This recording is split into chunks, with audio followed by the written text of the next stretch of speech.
discussing, and it is a disgrace. I'm a Christian myself, and we know that there are certain things that I can do or say and go scot-free with it. But when a Presby moderator, and you just even disclose that he happens to be the chairman of the Christian Council, that is a weighty position. A lot is expected from him. So the first instinct that I had, or my first thoughts when I saw this publication was, it could be a mistake, or probably he was misquoted. But then I went back and read exactly what he said, and the man knew exactly what he said. Sana, he is as old as Ghana, I don't know if you know, but he was born in November 1957. For somebody,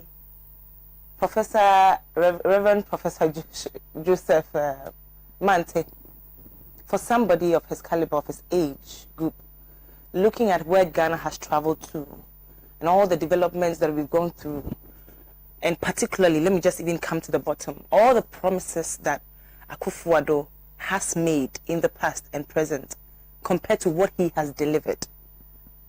At least just these two. And if this man is comfortable with it, if he is fine with all that he has seen and things that allow, somebody has made a promise, he will do it. So whoever criticizes him is a witch or a wizard. That man in himself is an epitome of underdevelopment in this country. He is somebody who shouldn't be entertained at all. He is the reason why we are facing backwards. He is the reason why we are not developing as a country. Because criticism is a very, very important part of democracy. We have to say it when it's wrong, Sena. I do not see what is wrong about people complaining because we have lost faith in this government. This is the underlying factor. I heard some of your viewers commenting. There is nothing wrong with 111 hospitals. There is nothing wrong with even 2 hospitals. There is nothing wrong with even 1 clinic. We want as much as we can get. However it comes, there is nothing wrong with it. But when we've lost so much faith because of the exaggerated promises, sugar-coated promises in the past that haven't been addressed even up to a quarter, and then you resurface with even a bigger plan altogether or a bigger promise altogether, I think the NPP is addicted to promises. They have a psychological problem of always promising and not thinking about how to deliver on their promises. Because it baffles me. The number one thing that NPP communicators and NPP sympathizers cannot defend is the number of promises that their government, Akufo-Addo and Bawumia for the matter, as a matter of fact, has made and has not delivered upon. So the underlying problem is we have lost faith in you.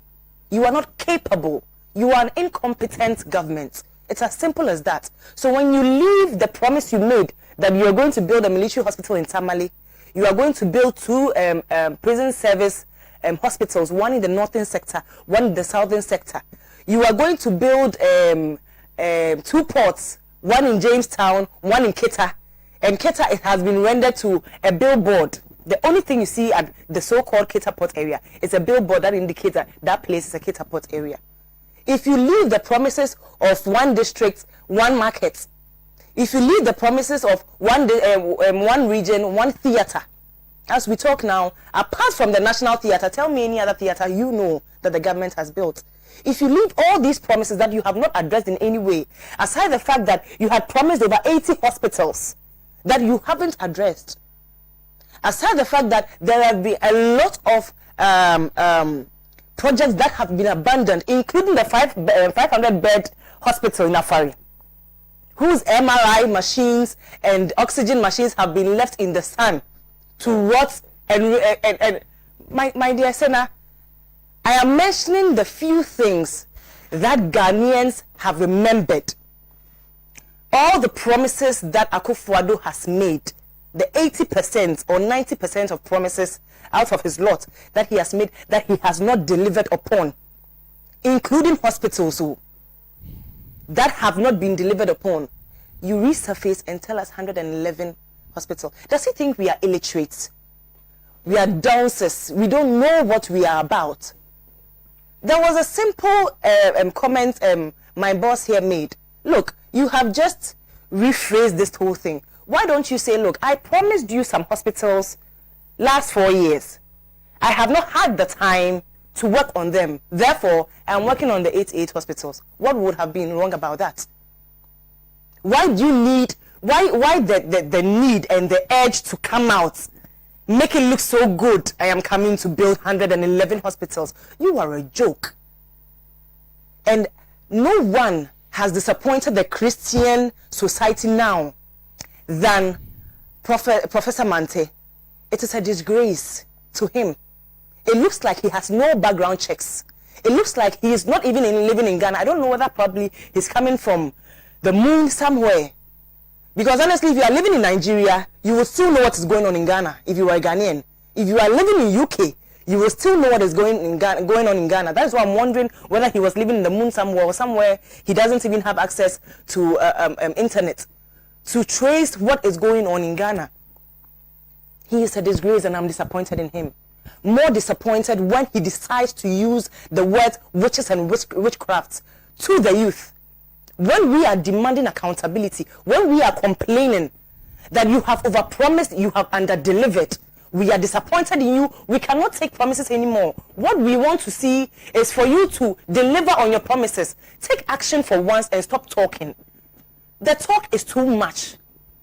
The talk in this government is too much. Take action. This is the mistake that the youth has done. For Professor Mante to call us witches and wizards. So today I'm a proud witch seated here.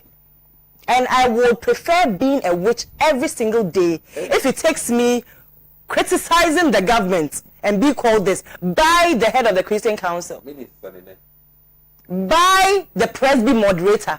I am gladly a witch. If that is what he thinks I am, and he says I should avail myself and other critics should avail ourselves for exorcism, that means that he is so serious that we need to be exorcised. We have a demon within us. This is the Presby moderator. Today, you have given me the opportunity to be so angry at you that God definitely is ashamed that you could not in any way encourage the youth to stand on their ground. You could not encourage the youth to be hardworking and learn trade. You could not encourage the youth to be strong in the midst of these storms. All you thought to say was that if you are criticizing the Agenda 111 hospital, then you were a witch or a wizard. If you has been able to say this, then no. If we are seated in a room and we are supposed to dissect this issue well, he would be the wizard, not us. He will be the one. He is demoralizing our souls right now. What he is doing is ungodly. First of all, he shouldn't have probably commented at all. He should have, I would have advised that probably explain to Ghanaians, why not let us give this man the 11th opportunity again? Let's see whether he can, bring up some hospitals. Whatever it is good. A few hospitals in hand is better than nothing. So if he's saying 111 hospitals, let's give him the opportunity. That sounds more like a peacemaker. That sounds more like a religious person, because you are always looking at the positive side of people. So if he had said that, it wouldn't have been far from a prophet or a religious leader, because that is what they do. They encourage people. But no, you do this and go ahead and call critics witches and wizards. That is where we have gotten to after dealing with other politicians and other opinion leaders in the country or civil society organizations who would want to say whatever it is that they think. We have top heads of religious institutions calling citizens, concerned citizens, witches and wizards. We thank him. We thank him very much. We are much grateful. I'm sure he wouldn't sleep well in his bed if it was a mistake or he said it without thinking about it. It is not too late to come and correct this, because this is a taint on his integrity. This is a taint on his personality and a taint on the Christian religion. I am embarrassed, but I was so happy, or should I say I am so happy that it it's not something that covers all Christians. Because I happen to be very close to the Muslim society too. I would have been angry if they were in the position to laugh at me. I am glad that he was qualified with presby, so that it's not generally all Christians. So I have a place to escape.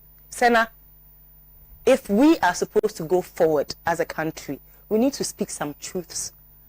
I felt so much respect when over last week, Professor Patrice Lumumba mentioned and came out very clearly that he was so disappointed in the Akufo-Addo government and that it's a failed government. Let's not forget why this is so important. This is so important because this was the very man who hailed Akufo-Addo for several years before coming into power and when he was in power, because he thought he believed in his message and his plans for the country.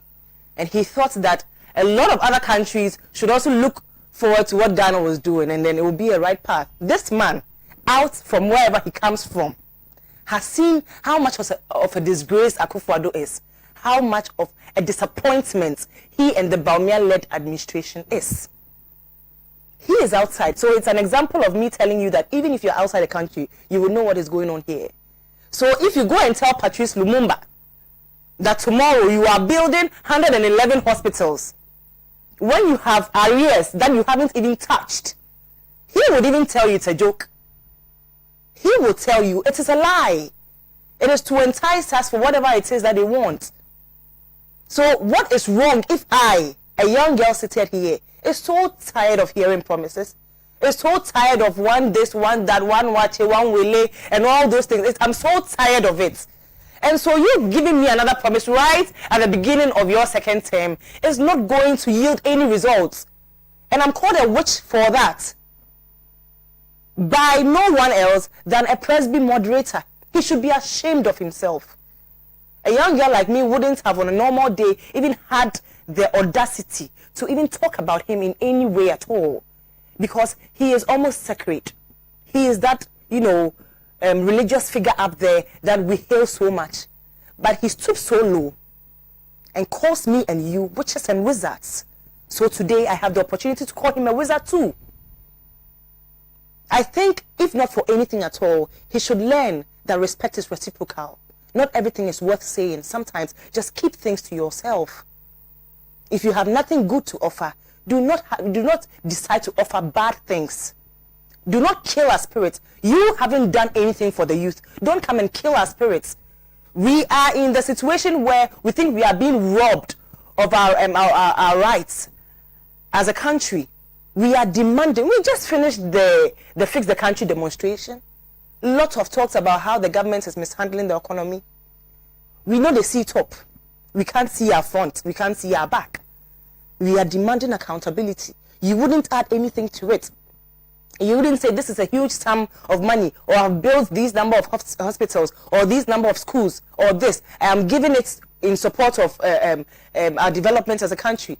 I'm helping you. You wouldn't say that. You haven't engineered anything like that. When you come and tell us that because we are demanding accountability, because we have lost hope for the people of for the government in power, because we do not believe in this promise, so we are witches and wizards. Seriously? In which country would you hear this? This man should not be the presby moderator from next week. If we were a very serious country, from next week onwards, he should have been questioned and not be the presby moderator. It only tells the sort of leadership that we have. And I'm glad that it is not in only politics that we are realizing this. So we are realizing that even in our religious settings, there is a big problem with some of the leadership that we have. I am just encouraging every youth out there, today be a proud witch, be a proud wizard, if that is what it takes, yes, to criticize the government. Do not be shaken. Gone were the days when you are called, it is so heavy, to be called a witch. There were days that you'll be stoned to death if you were ever accused of being a witch. But let us overlook those days. Gone were those days. Today, if you are being called a witch for criticizing a failed government, be a proud witch. Wear the tag proudly. Tell that presby moderator that probably he's worse than you. Yes, Witches Association of Ghana. Tell that moderator, the Presby moderator, that it's so unfortunate. You would rather be a witch to seek the development of the country than just sit back and decide to listen to promises that do not result in any action. Senna, I'm disappointed in him. Ghanaians are disappointed in him. Presbyterians are disappointed in him. Maybe they may not say so much, or they may decide to let the matter die out. But the Christian society is disappointed in him. His own friends are disappointed in him. There was no need for him to talk in the first place. He decided to talk, and he said something that would demoralize our already demoralized souls. God forgive him. God forgive him several times for deciding to go that path. Tomorrow, when he's given the opportunity to talk and he doesn't have any words of encouragement for the people of Ghana and for the youth, he should not talk at all. Today, I'm a sad person, and I am also surprised because this didn't come from the direction that we were all expecting. We would have expected politicians to talk like this, but he's talking more than a politician now, because even some ministers, I would even compare him to my honorable here. When my honorable here was dissecting the issues, I mean, he was a little bit, straight. Yes, circumspect, let me use that, because he understands the situation in the country. He is a politician. We have a Presby moderator talking more than a politician. What does it tell you? If you have some partisanship in your heart, keep it there. You are a Presby moderator. There is so much expected of you. You hold the peace of this nation at heart. You moderate the entire Christian council. You should behave as such. It's a disgrace. We are embarrassed. We are humiliated. We are disappointed in you. You need to take back your words. You need to think through over, and you need to ask God for forgiveness. He's a merciful God, so I'm sure he'll consider you. But us, we deserve an apology. But once again, let me just end it and say and repeat myself that I am a proud witch today if that is what it takes for me to demand what I deserve.